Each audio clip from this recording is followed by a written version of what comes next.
So, surprise, surprise. Game I wanted to talk you into playing would be World of Warcraft. There's a new expansion coming out next week, and a bunch of new stuff's hitting, and it's a good time to start playing whenever a new expansion hits, just because there's a lot of new stuff. It's a lot of fun. There's a bunch of people playing it, stuff like that. So, nice thing about this game is it doesn't cost anything initially. You can actually play it for free up to like level 20. Mind you, there's 120 levels in the game, so you don't get to play a lot. But you do get to make a character and test it out and see if it's even worth putting money into. And then you don't even have to buy the game yet, which is like $60 or something like that. All you have to pay for is a subscription fee, which is like $15 a month. And if you pay for it, once you get to level 20, it'll let you get up to like level 110, and you still don't have to pay for the game. Only at the point when you get to 110, if you want to keep playing, do you have to actually buy the game, which is pretty cool. So it's worth at least trying. I've been playing it for years, and it's a ton of fun. But it is, the one of the nerdier games on the planet. But it's done a lot better recently in opening up to people who might not be used to playing these kind of genre. So, and it runs on lower end computers, which is nice. So it's at least worth trying, maybe. I don't know. So, what I was going to talk about, if you wanted to play, where there's just different kinds of characters you can make. We play Horde, Alliance or Gay, so we play on the Horde. You have a lot of options for your race. You can play an Orc, which are your stereotypical, and I'm going to click on this, and there'll be sound now, or music at least. So orcs, your big green buff dudes. They're large and scary, and they like fighting and killing things. The undead are going to be just your kind of zombie-like skeleton guys. Tauren are big bulls. They're I think they're probably the largest race in the game. But they're in tune with nature. They're kind of based off Native Americans. The trolls are what I like to play mostly. They are very much into voodoo and the like, and they have like Jamaican accents, and they're from like the islands and stuff like that. The blood elves are just your stereotypical elf. For the Horde, the Alliance have the night elves, which are just a darker toned elf, and the blood elves are more corrupt, and then they like power, and the night elves are more in tune with nature, kind of like the Tauren counterparts. The goblins are these little greedy little bastards. They love money, and they're pirates and lots of stuff like that. And then also the Pandaren, which are just big pandas. And the pandas are neutral, so you can actually play a panda on either side. So once you select one, let's say you want to play a troll, there's a class then which you pick from. Trolls are nice because the only ones they can't play are the paladins. If you wanted to play a paladin, Tauren or blood elf can be paladins. And the paladin is essentially just a holy warrior. You use the light and holy damage and stuff like that, and then you can crush people with your giant hammer. So other than that, your options are warrior, which are just guys that like to get into the thick of things. They usually wield giant weapons. They wear really heavy armor, and they just rush in and try to kill people.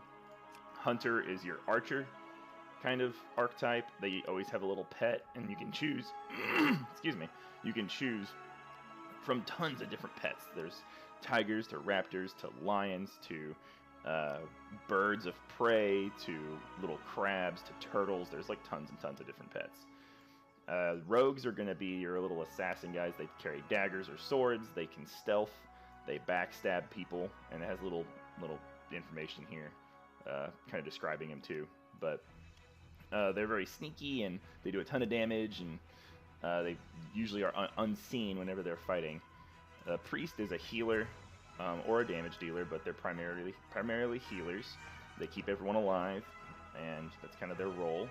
The shaman are ones who can use the elements to aid them in combat. You can either cast lightning and fire and earth and frost and everything like that from far away, or you can use your weapons. You can see he has these claws right now.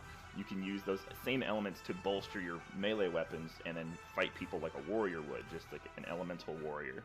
Or you can be a healer also, and you can heal people with water magic, essentially, and protect them with earth magic. Mages are just pure damage dealers. They can either be a frost mage, do ice attacks, A fire mage, do fire attacks and burn people, or an arcane mage, which would be your stereotypical wizard that you would think of.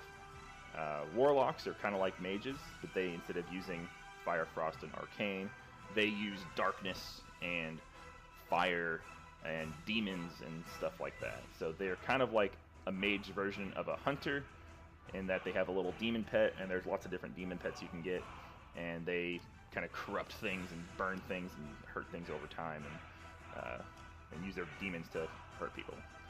Monks are really interesting. They can play a bunch of different classes. There's the Brewmaster, which is kind of like your drunken monk. They're tanky and hard to kill. Then you have your stereotypical, like, I punch people and kick people and stuff like that kind of monk playstyle. And then you have something called the Mistweaver, which is a healer that uses like herbal medicine to aid their allies and restore their health. The Druid is a shapeshifter. They can turn into a bear and be super hard to kill. They can turn into a cat, which functions almost like how a rogue does. It can stealth and attack people from behind. Or you can heal people with nature magic, or blast people with celestial magic, which would be like moon and sun, kind of yin and yang, balancing, blah blah blah kind of stuff. Last on the list is the Death Knight, which I think are awesome, but they might not be the best to start with, given that you don't start at level 1, you start at level 55, so you miss a lot of stuff when you play Death Knight, but they're awesome. They're basically undead warriors, and they can either use blood magic to heal themselves and steal it from the enemies. They can use frost magic, which is what I like to play, which basically slows people down, because these guys are really slow themselves, and so you basically keep everyone around you and you just kill people, like, slowly. Or you use unholy magic, which raises the dead and helps it fight for your side. So there's lots of different options to play, and whenever you get into them, you can kind of see they have, like, the warrior can be a tank or melee damage, the hunter can be ranged or melee damage, the rogue is only melee damage, priest can be a healer, or they can have ranged damage, the shaman can be a healer, range damage, or melee damage. They have a lot of versatility. Mages are only range damage, warlocks only range damage, monks are a hybrid class, they can play anything. Druids are a hybrid class, they can play anything. And then the Death Knight can be tank or melee damage. So there's lots of cool options for this game. I think it's worth trying out, especially if you have some free time. Like whenever you're by yourself and you have a couple hours here and there, could I jump on and play, because me and Julia will probably be doing the same. So if you want to join in, it's pretty fun, and the nice part is you can try it out for a little bit, and if you think it's super gay and nerdy and not really super interested, you don't have to buy it. So I think it's worth trying out. So I have a character I'm ready to roll with, this Troll Mage. I'm going to be running a Frost Mage. I have all these other guys, but, you know, these ones I've already leveled up and stuff. But whenever I start at level 1, play with Julia, and if you want to join in, feel free. It's going to be a lot of fun. So take it as you will. That is my information for you for today.